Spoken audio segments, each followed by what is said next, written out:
Okay, any objections to being recorded? Then we'll going once, twice, three times. Everybody's good. Okay, so Kevin, you were here first. Do you want to introduce yourself? Sure, and I'm happy to keep it fairly brief for now. But if there's any, Yeah, just if for a anyone would minute like or to so. elaborate, yeah, but can share a little bit more about myself or platform or anything if you'd like. But yeah, hey Sumin, good to see you, and glad everyone else could join as well. Really appreciate you organizing this and inviting me. It's Yeah, and honestly, kudos to Catherine and everyone who was supporting on the Green Beltline, right? Pretty wild to think where we were a year ago. Was glad I could be at the event and help here and there where I could, but uh, it's not often that you take a majority government and bring them to their knees, right? And actually have them backtrack what you've done. So huge kudos. So my name's Kevin Rupasinghe. I live in Cliffside, pretty close to the Scarborough GO station, basically Catherine's neighbor. Um, and of course, running for the city council seat here in Scarborough Southwest. I live here with my partner, and she and I love it here. We'd love to raise our family here, but there's some real issues that we're facing at the city, and I've had the chance to work quite closely at City Hall with many councillors and with lots of community advocates through some of my community organizing work, I should say. Um, Used to do a lot of work trying to push for things like safer streets and better transit. That's all been sort of in my spare time and outside of my professional work, which is in cities engineering. So my background is originally in electrical and computer. I used to work on things like solar powered cars. I was at Toronto Hydro for a little while, right by the Portland's gas plant.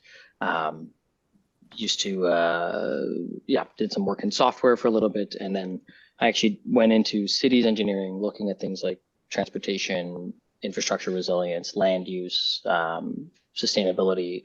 um, Went into that in particular because of the climate crisis and realizing, putting numbers to where we were at and the trajectory we were going, it became pretty clear to me that whatever career I thought I was going to have, it wasn't going to cut it when I thought about my future and my kids' future. And so I went into cities engineering, felt cities were the best place to be making quick changes on how we all live sustainably. The world's rapidly urbanizing. It's, most of the people in Canada live in cities.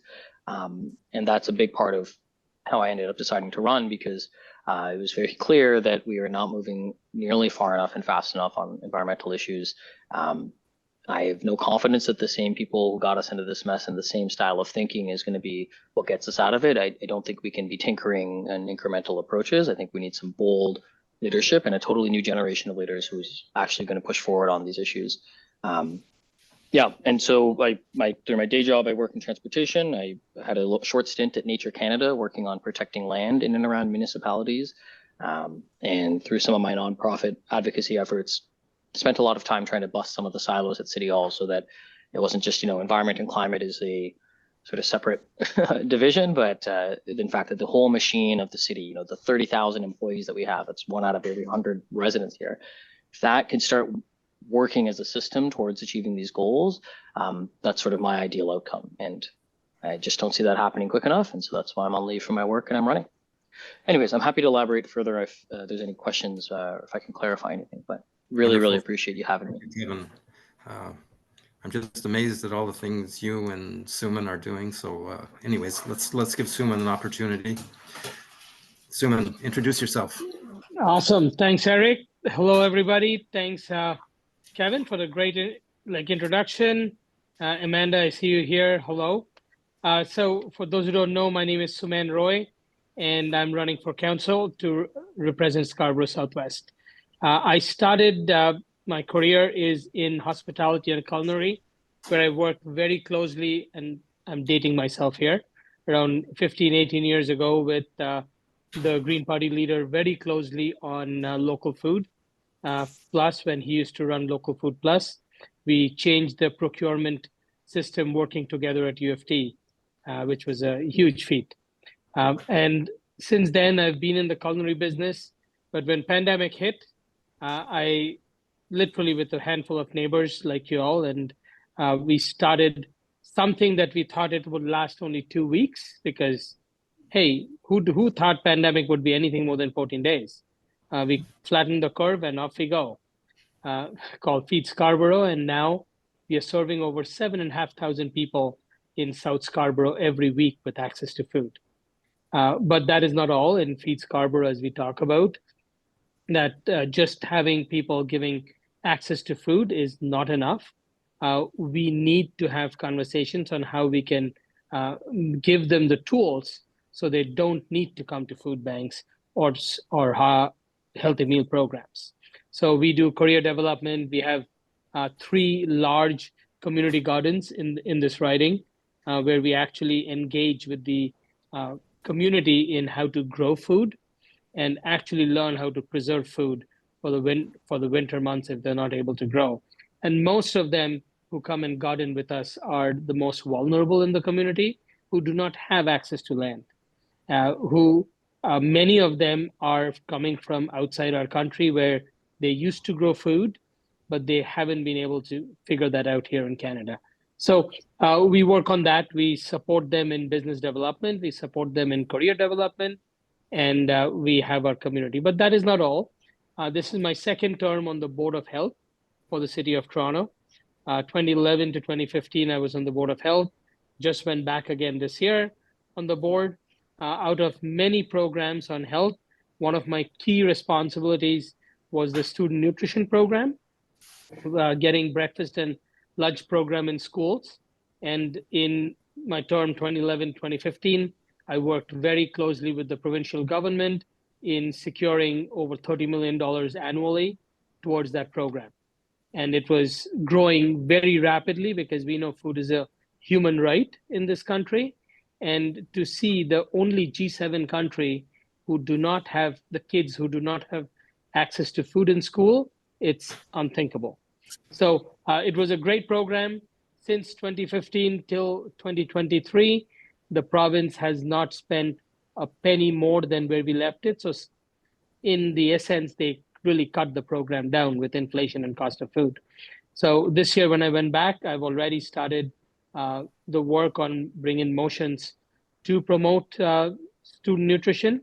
And I was very fortunate just 3 or 4 weeks ago, my motion that was approved by the Board of Health was brought on council by Mayor Chow, and Mayor Chow got it unanimously approved by all the councillors. So I'm really excited. It was a motion that I brought forward. I'm also the board chair for Scarborough Arts, where we actively promote equitable arts in Scarborough.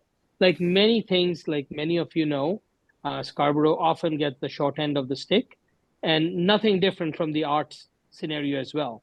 We have the lowest per capita art spend in all of GTA, which is absolutely ridiculous. And when I joined around 4.5, 5 years ago on the board, we were significantly lower. And I'm very happy and proud to say that over the last 4 years, even through the pandemic, we are now very close to where the per capita spend is as compared to the West End and downtown. So that was certainly something that I championed and advocated for. Other than that, being a resident of Oak Ridge, stone throw from Eric, not really, but I'm not going to throw a stone at Eric's house, but pretty close enough. Yeah. And I'm really happy to have any questions answered and chatting with you all. Thank you for the opportunity. Great. Thanks, Suman. Okay, I'm going to bring up a few issues, and my dog is scratching. Hold on. Scratching the door.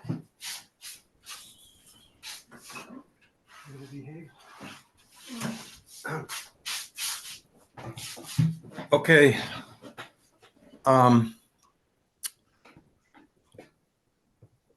Okay, let's get me back here.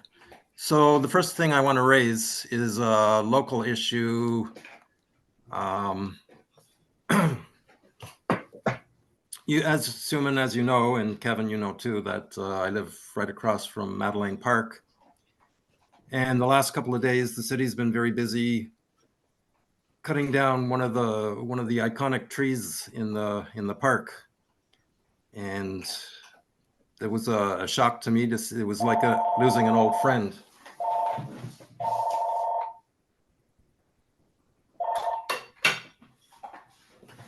And so I'm wondering what's going on. How come the city isn't talking to the neighbors about why they're cutting down trees? And I'm thinking, could we have some sort of response from city staff to maybe and have some sort of a meeting to explain why they do things like this, and maybe invite the kids from St. Dunstan School?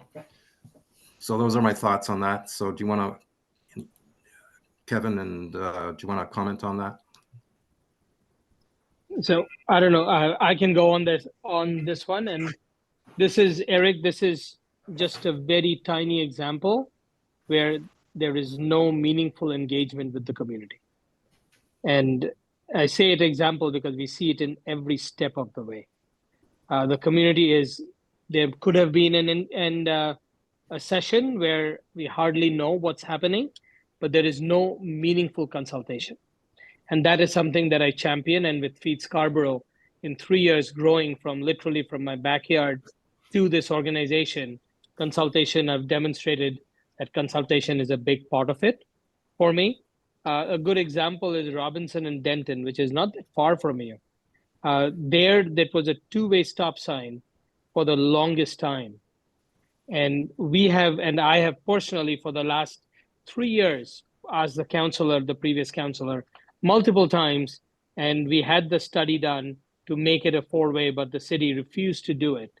But then again, last year, I literally went door to door, every door on Robinson, and we got an overwhelming majority community members actually wanting the four-way stop sign.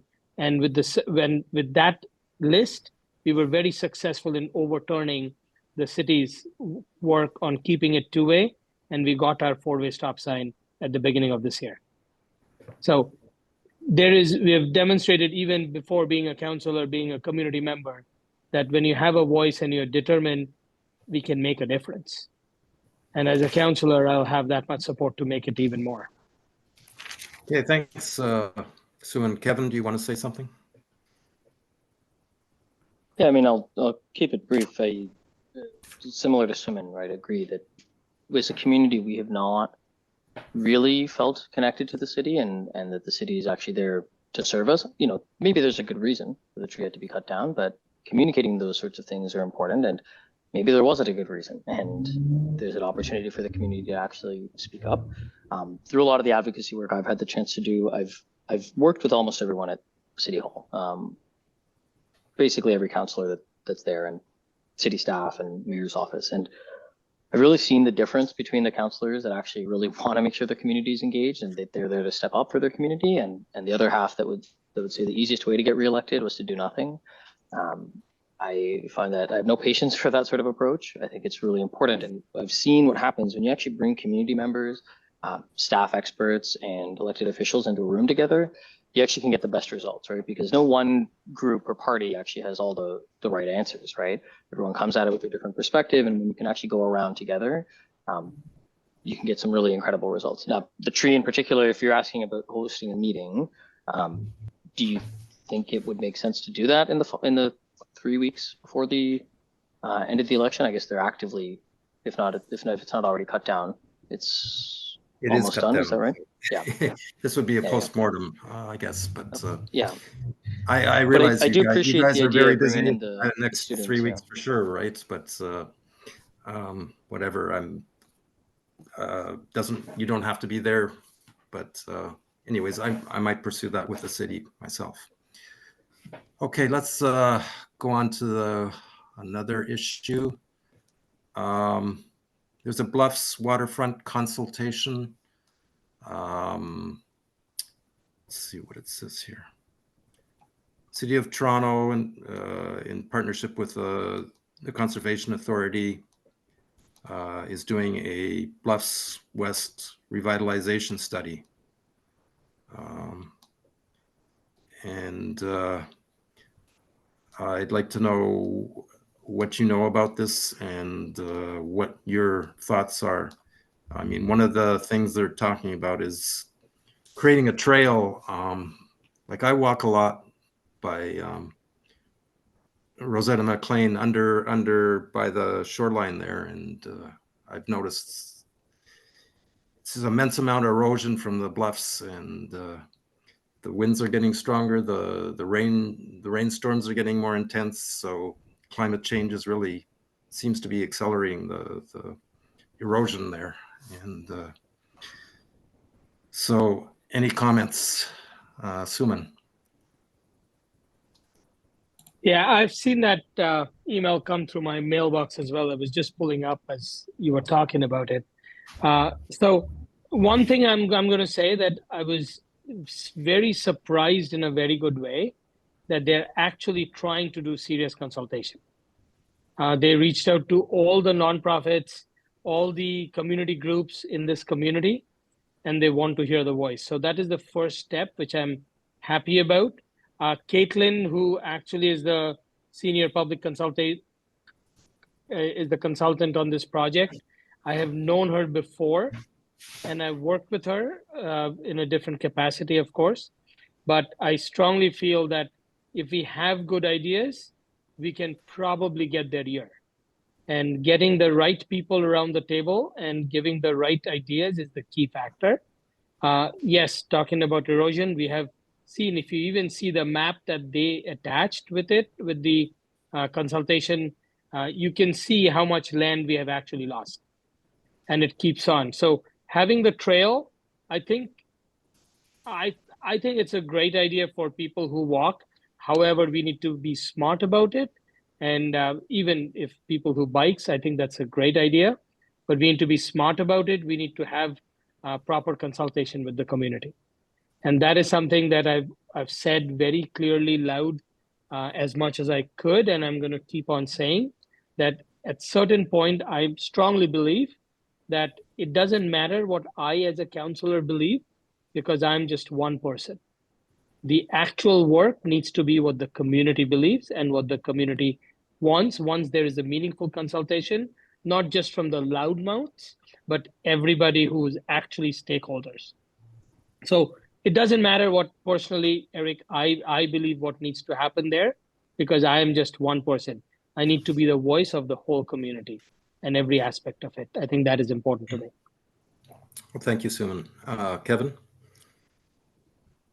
Yeah, I actually had shared this on, had our team share this as soon as we found out about it, which is, it was just about a week ago was when they announced that they're doing the environmental assessment. So because it is an environmental assessment, like provincial legislation, there is a very robust consultation process that has to be followed in order to try and ensure that it's actually getting to the best outcome for everybody, right? And it's not just for people, it includes what's an environmental assessment, right?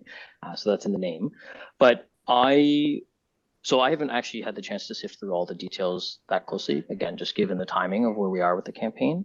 I think it is a very complex project that they're trying to undertake. I think the trail is more of a side effect. The real primary motivation is the erosion. I think we've seen sort of towards the east as you go towards Port Union, right? We've got all the erosion protection measures, but then from Brimley to R.C. Harris, we don't have anything like that. I live right by Rosetta McLean, and I also see some of that erosion, and it's alarming.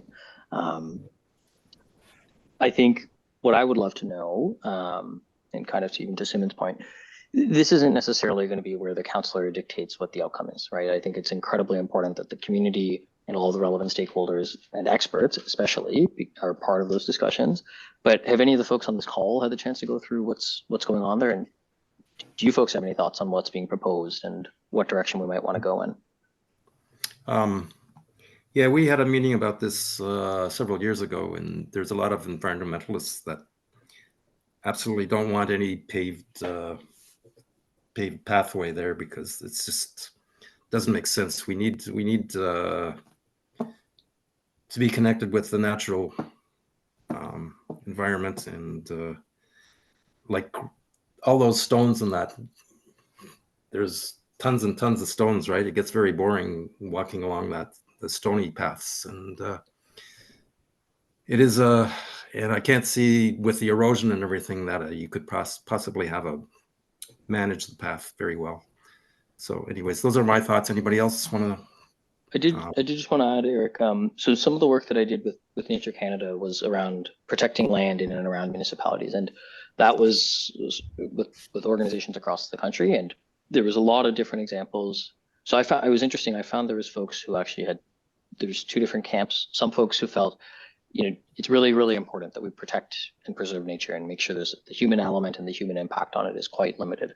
There's a lot of areas where that makes sense. And there's another camp and another thought of thinking around making sure that people did have access to nature, because it's hard for people to care about something that they don't feel connected to, right? And a lot of folks in cities, don't feel as connected to, say, like the Rouge Park, if they can't actually get there. And I think the Bluffs might be one of those examples where we'll probably have a difference of opinion on which line of thinking people are actually a part of. Is this one where we totally protect it and preserve it? Or do you try and make sure people are connected to it in a way that they want to preserve it even further, right? Okay, thanks, Kevin. Anybody else want to chime in on this one, or should we go to the next item? I would tend to be in the camp that says, let's not put a trail unless we make sure that we have looked at all the species that live along there and if there are any endangered species, and just make sure that we're not upsetting the habitat in some way. So if that can be done, if the trail can be put in safely, that's not going to erode and is safe to use and doesn't upset habitat. But I would think one of the things that was done in the assessment, especially with the Conservation Authority being involved, is that they will look very carefully at that while they do their assessment. Hopefully, anyway. Right, thanks. Okay, so now. Can you hear me? Oh, did somebody else want to say something? Yeah. I think this issue has actually been around for quite some time, and it has become pretty politicized because I think it's kind of a pet legacy project for John McKay, to be honest. And a lot of the sell is about bringing in local jobs and things of that nature to local residents. But I think it's an absolutely horrible idea. There are species at risk there, and the erosion that I've seen since living in Scarborough my whole life is tremendous. And I think that the homeowners really need to get out. The people who live along the bluffs need to get out and speak about that because they're going to be hugely impacted. And the reality is that not all land needs to be developed. There's a swath of the bluffs that are accessible along the lake. And it would be great. I understand the rationale. It would be great to have things connected. However, we do need to preserve what we can of the bluffs, so even when you're out along canoeing or out on the water, you can see some things that have not been completely tampered with. And I know many people that I spoke while I was canvassing are also in that camp. So I know there's, there are the two trains of thoughts that Kevin talked about. But most certainly I can say from the Green members that I've spoken with, and other constituents, they're not interested in having a path. Okay. I see we have Parthy with us now. Hi, Parthy. Do you want to introduce yourself? Maybe a minute or two? Sure. First of all, thank you for the kind invitation, Eric, and good evening to everyone on the call. I'm Parthy Candidates. I was being a resident of Scarborough, came here in Scarborough Southwest in 1988, grew up here, had the privilege to be raised here, and now raising my family. I'm a teacher by trade, and the environment has been important to me in many ways. One of the reasons why I became a vegetarian in grade 10 was because of the impacts meat production has on the climate and the environment, of course, well documented. And one of the things I championed as a trustee of the Toronto District School Board, we had a climate strategy where it was my motions that created programming for schools and for principals to promote Meatless Mondays, not as a mandate, but as a gentle suggestion for, as part of a toolkit of climate education pieces within the K-8 framework. So that's something that I've often missed in institutional approaches to climate change. And I think there are many ways the City of Toronto can incentivize whether it's businesses or practices and habits within the city and moving towards more plant-based whole foods as another tool to help lessen our carbon footprint on the environment. And part of what my pitch perhaps here today is when I was a trustee on the Toronto District School Board, because I wasn't really affiliated or partisan, my colleagues trusted me with the chair of the budget committee, because in 2019 we saw Ford's cuts make it very difficult for us to find places to where to reduce expenditures, and there was a lot of politicization of our budget talk. So in the next year, my colleagues elected me as the chair of the budget committee because they knew I would be nonpartisan in how I developed and treated all neighborhoods. And for that same reason, that year, they elected me chair of the director search committee. As you may know, the school board has one employee, the director of education, and it's the biggest decision we make every 5 years. So that trust by my former colleagues is something I think is very important at City Hall, to not be so politically aligned in an environment that's supposed to be nonpartisan. And that's why I think I'll be able to champion a host of different approaches to governance, including the green approach to development, for example. And there's many elements within the Transform TO strategy that I would champion as councillor to ensure that development is responsible and keeping in mind the impacts it has on in a variety of ways. I feel I've gone more than 2 minutes, so I'm happy to talk more, take questions. I'm not sure what the format is right now, but happy to be here. Great, thank you, Parthy. There's a lot of things I wanted to cover, and I'm running behind here, so I'm going to just Transform TO, I guess, is the next item on the agenda. Let's see here.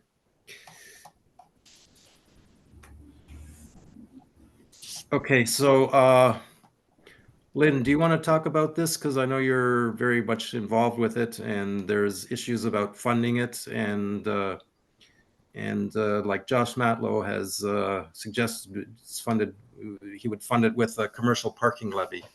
So Lynn, can you start this off, and then we'll hear from the candidates. Yeah, I'm trying to see how to get my video to come back on. I'm not very good with these telephone setting, but you can hear me, so I'll just go with that. Yes, we need to fund Transform TO, and it's we're just actually at TCAN right now, Toronto Climate Action, that we're working on our letter, and our deputation asks for the 2024 budget. But we are told that there's not enough money. There's a 1.5 billion shortfall in the general operating budget, and there's 46.5 billion shortfall in the 10-year capital budget. And so we're waiting to find out what can be done in terms of an agreement with the province, or maybe some more powers for the city to raise revenue. So the challenge about raising revenue, and yes, a parking levy, I think, will go ahead, and it'll probably be used to help pay for transit. But in fact, the thing that we most need to bring our emissions down is building retrofits, heat pumps, people reducing in the building emissions area is the most important. So we have to work with the federal government on that level. So we need a counselor who will help advocate for the programs that we need.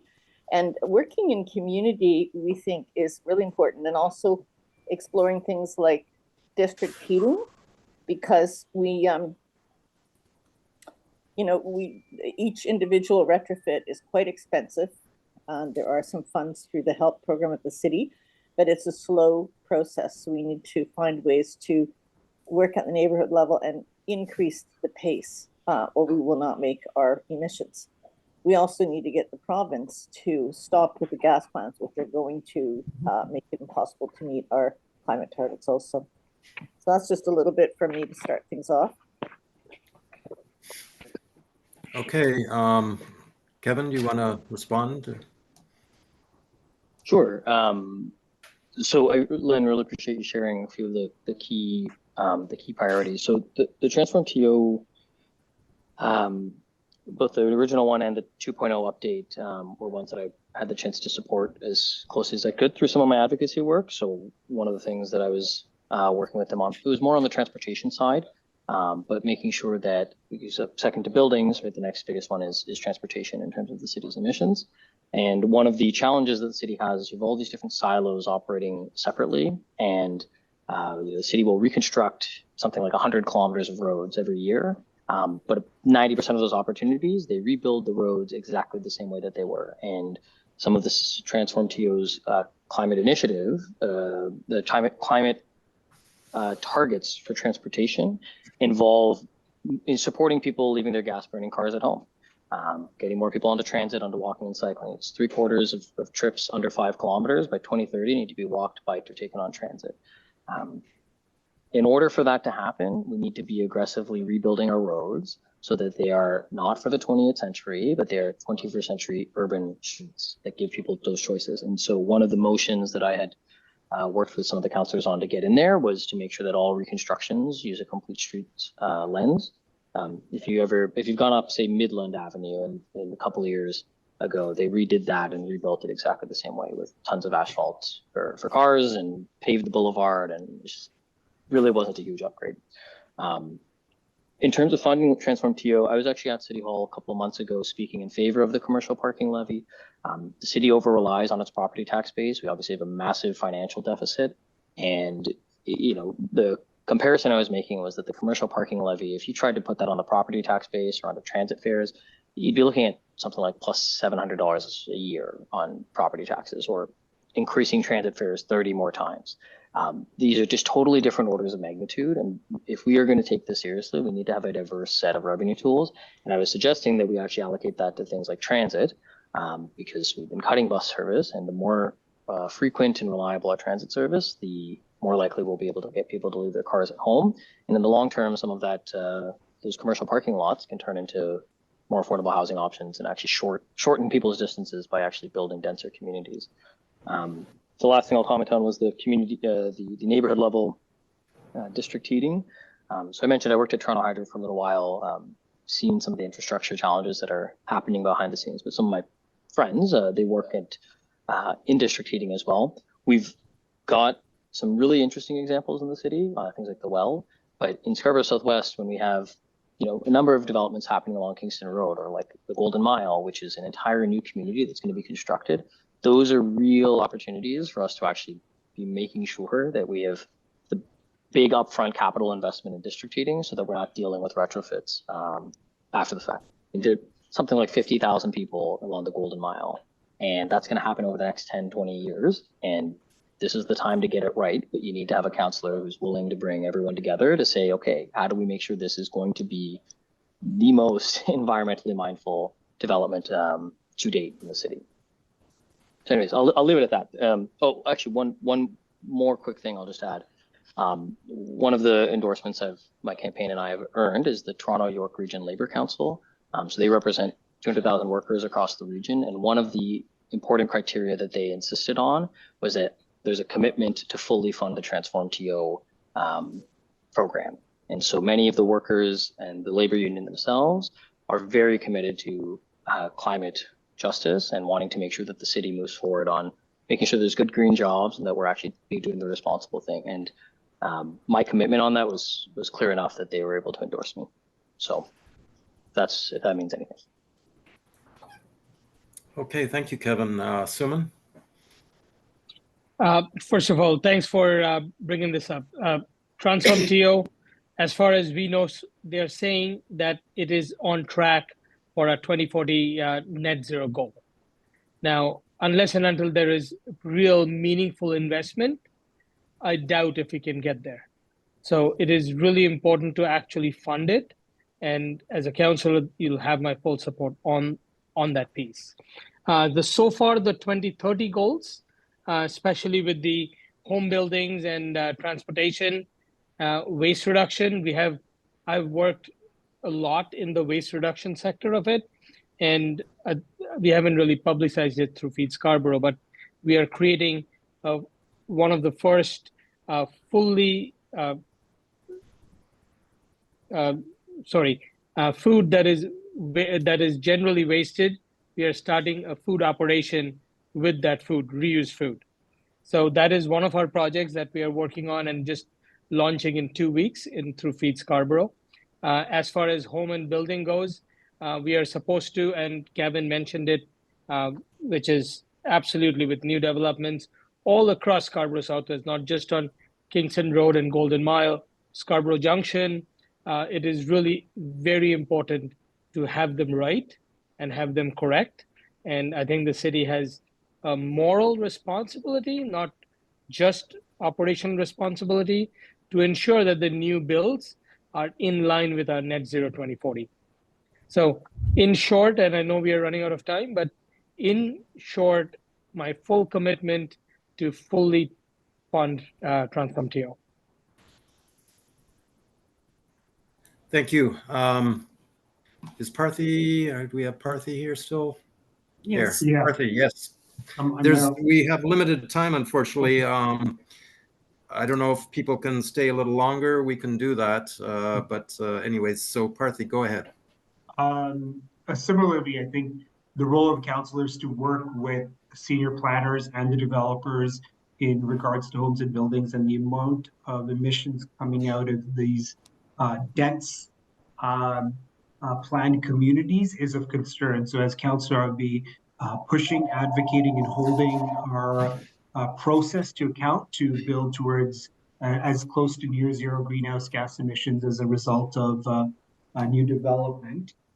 So that's a no-brainer, not just in Golden Mile or Scarborough Junction. We're seeing a lot now during Quarrylands and Kingston Road. So that's, of course, central to the nature of planning between council and developers. The other portion, and this is where, I know as Green Party activists, everyone brings a critical eye to policy and looks at, various examples around the world.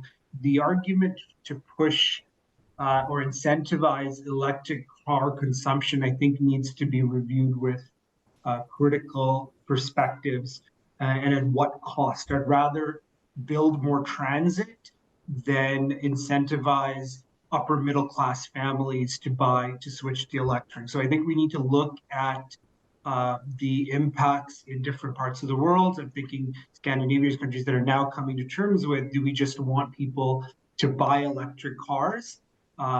Obviously, there will be that thing, but we've got to look at what is that at the cost of when we're looking at public space and how it's utilized. So I think that's something, a critical perspective I will bring, that, we've got finite resources. I think we've got to keep that in mind, and where and what do we prioritize is key. So, when you're asking and vetting candidates, you need to ask, what are the priorities? Because you can't just be all things to everyone. So to me, that's not so much the priority as is investing in frequent bus service and bus transit. That to me is a higher priority than incentivization of electric vehicles, though that obviously is a good. What we're looking here is for critical thought on what is the priority of what you would champion. You have very limited scope, and this is why experience matters, because when you're in that position, as I was for 8 years in the Toronto District School Board, you've got 3 areas that you can champion and make impact on. So when you're choosing a candidate, you need to look at what specifically they're going to push forward, because it's very easy to be all things to everyone, but it takes experienced person in governance to understand where are the areas that you can make actual change. And I think everyone here is here to make impact, not share good intention. So I'll close on that note. Thank you.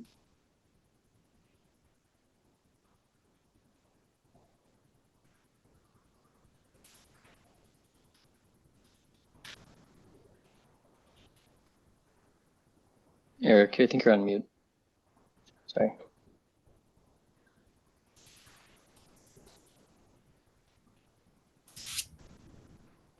Eric, can you hear us?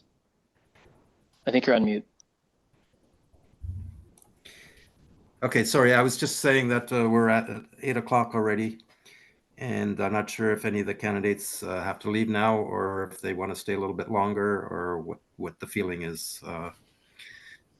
Anybody can speak up. And Parthy? I got to head out, but if there's any questions that anyone had that I can stick around for a minute or two, but I've got a commitment now. Okay. So does anybody have any last minute questions for any of the candidates? Yes, before you all go, I'd like to know what your top 3 or 4 priorities would be to get Scarborough the funds that we need in council as we're so sorely neglected. I'll start, Okay, if that's okay, Amanda. Yes. So I think track record matters. When I came into the role of trustee in 2014, there were only 2 French immersion sites in all of Scarborough, whereas Beaches East York almost had every elementary school with French immersion and English regular track. Through my advocacy and pointing out that, tremendous inequity by TDSB planning staff, we moved to 6 French immersion sites in Scarborough. And the reason I share that is because it takes a strong voice to really challenge senior bureaucracy that for many institutions do not live in Scarborough. We've seen this decline since amalgamation 25 years ago. So I've got a proven track record of reallocation of city budget or school board budget to address the glaring inequity in where we spend money in the school board. So that's something I'm going to bring to the city as councillor, whether it's, with a little one at home. We notice west of Vic Park, we see abundance of toddler programs, but not so much east of Vic Park. And it really gets to the question of, who holds power. That's why I'm very proud to have the backing of Scarborough elected leaders from the left and the center of the spectrum, like Nathan Chan, Mano Wong, because it matters to have that experience. And to answer the last part of your question, responsible development. And with it comes the amenities and the services that all neighborhoods should have. And that's incumbent on the city to provide that, or in partnership with developers. Secondly, we need to look at youth violence in our city. Again, a problem that's unique to Scarborough. And I haven't seen either any mayor address this in a meaningful way. On TDSB property, we had 2 homicides at David Mary Thompson and at Winston and at Woburn, my old school, and we never made a priority. Sadly, in September, we had a 12-year-old girl stab another 12-year-old girl to death in Glamorgan. Very little media coverage, very little leadership from our so-called progressive leaders on this topic, right? And this is where we have critical approaches to what is a priority. So addressing the root causes of violence will be a priority of mine as my second. And my third is looking at the protection of our Scarborough Bluffs and the green spaces within our community. It's in my platform, and it's something that's near to me as someone who's grown up in Scarborough, that we're treated the same way as other parts of the city. If you look at the investments in Ashbridges Bay compared to Scarborough Bluffs, you can't say these are run by the same city. So I'll leave it at that. Okay, thank you, Parthy. So you have to leave. You can. We appreciate your being here, and thank you for all you're doing for us. And then we really appreciate your candidacy. Thank you. Thank you so much. Okay, Suman, do you want to make an answer, Amanda, or make any closing statement you want to make? Yeah. No, I would certainly want to answer Amanda, and very much so to talk about my priorities. As I said in the very early, when I started talking today, that I've demonstrated twice, not only just with Scarborough Arts, where we strongly advocated for arts in Scarborough and was successful in the last 4 years to have a fair share of funding come towards Scarborough. We are far from where we should be, but we have certainly moved the needle in a very significant way. And also, I've got my experience with working with other levels of government to advocate for the cause that I believed in at that point on student nutrition and get funding to do a decent job. So I've demonstrated and have a track record in actually figuring out how to and reallocate and allocate funding. As for my priorities, I think with my work, prosperity is a big and affordability is a big part of what I strongly believe in.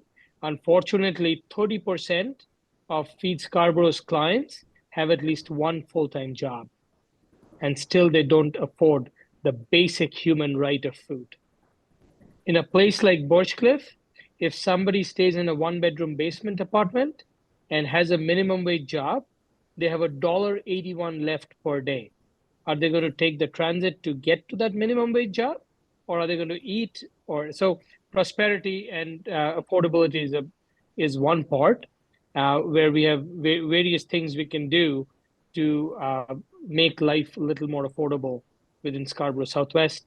The second is very similar to what Parthy talked about, safety. And when I say safety, it is road safety, street safety, crime safety, all of it like inclusive.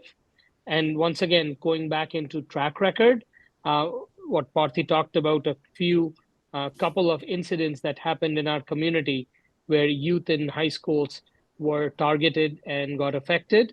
So we had seen this, and Parthy mentioned too, there is a lot more of those that has happened in the last little while. So earlier in this year, I started a program. I went to 5 high schools all across our area, and we asked the principals to give us 10 students from every high school who are at risk or getting into paths that is not cherishable. And with those 50 students, every Sunday we had a sports camp where we actually taught them basketball, boxing, and career development. And within my pilot of 3 months, within 2.5 months, I got a call from each and every principal saying, whatever you're doing is working, because now the fights between schools have come down because they are friends, they are hanging out together. So this is just a very minor, small example, but when there is a will, there is a way, and together we can figure it out. Earlier, almost 6-7 years ago, in Gordon Ridge, which is a part of our community, I strongly advocated with the councillor then to get a basketball court and a swimming pool, because the crime rate was tremendously, youth crime rate, not just crime rate, was tremendously high in that community. And with that, the 6 years before and 6 years after, there is 87% drop in youth crime rate in that community. So once again, safety is a big concern, because I have a 7-year-old and I want her to walk to the corner store safe and come back with her friends and not to worry that they're going to either be run over by a car or be kidnapped or done something. So that is really important to me. And the last but not least at all, because this is kind of very close to my heart, and I spoke about it before, is accountability. We often forget who councillors or any elected officials or our city staff, who our real employer is. It is the community. It is you. It's your taxpayer who actually pays our paychecks. And we often forget that. And that is something that we will make sure that our team keeps that in mind all the time. Great. Thank you. Thank you, Suman. Finally, Parthy, sorry. Kevin, please. Sure. And yeah, thanks, Amanda, for the for the question. But yeah, happy to just leave some closing remarks as well. So from my perspective, one of the things I'm lucky to come from is coming from an engineering background and an advocacy background. It's all about problem solving and figuring out how do you get to the outcome that you need to. And there's no question our community and all of Scarborough in general has been left behind, even though we've been amalgamated as a city for more than a quarter century. We haven't actually had leadership, people who understand what's going on here and can see a path forward, and are willing to fight for it. Through my advocacy work, I've gotten the chance, like I said, to work with lots of folks at City Hall. I spent years as an advocate actually helping move things through on some of the very projects that we've been talking about. I've lost track of how many motions I've written that don't have my name on them, but are, were passed through by council. And the reality is, like, you need, if we want to actually address some of these issues, we need people who are looking at the full picture. And part of why I switched careers and I went into cities engineering is because of the climate crisis. But in the last few years, and certainly everything I hear at the door, there's a lot of folks who understand we are in a huge predicament. But we're also struggling with some of the day-to-day realities of life around not being able to put food on the table, not being able to pay rent or a mortgage, feeling unsafe in our communities.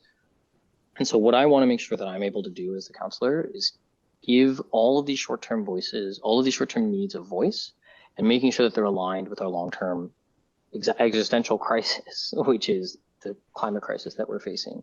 And so to me, when I talk about making sure that everybody in our city has a home that they can afford, that also is something that's being built within our existing city, not demolishing our green belt, making sure we can accommodate new neighbors and that people have options for where they can live in an already built up area that has infrastructure like transit, like bike lanes, like sidewalks, just ways that people can get around without having to get into their car, or to get to the amenities like grocery stores or daycare that they need without having to get in their car. I want to see, community that is actually out and about, where we actually know each other and our neighbors. We've lost a lot of connection with one another during the pandemic.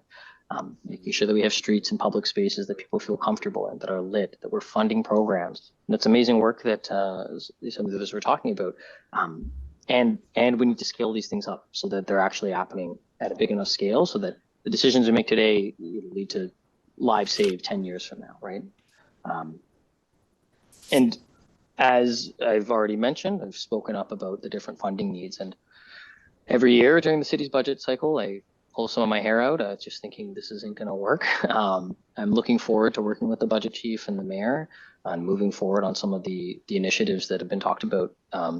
It's a totally different paradigm in City Hall we have right now. And it's really important that we actually have somebody in our community who can work with them, who's able to speak up for what we need and actually push the city further along than it has in the last quarter century since amalgamation.